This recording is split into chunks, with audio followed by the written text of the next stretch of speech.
అందరికీ నమస్తే. నేను రవికుమార్ కావలి, మీ బిత్తిరి సత్తి. అయితే ఈ మధ్యన ఒక వీడియో వైరల్ చేస్తున్నారు.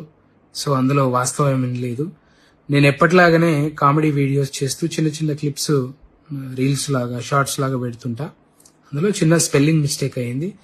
సో భగవద్గీత అంటే నేను ఆరాధిస్తా, పారాయణం చేయడానికి ప్రయత్నిస్తుంటా, ప్రచారం చేస్తుంటా.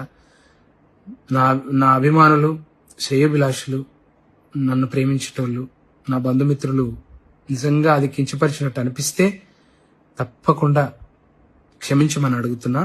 కానీ ఉద్దేశపూర్వకంగా చేస్తే మాత్రం అది ఎదుర్కొంటా ఖచ్చితంగా. ఇంకా వాళ్ళు మనం ఎన్ని రోజులు చేసినా 15 ఏళ్ల నుంచి చేస్తున్నప్పుడు ఎలా మన మీద అట్లాంటివి వైరల్ చేయబుద్దయిందో ఇక వాళ్ళకి విఘ్నతకే వదిలేస్తున్నా. Thank you.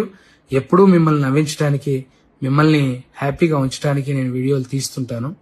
Thank you so much.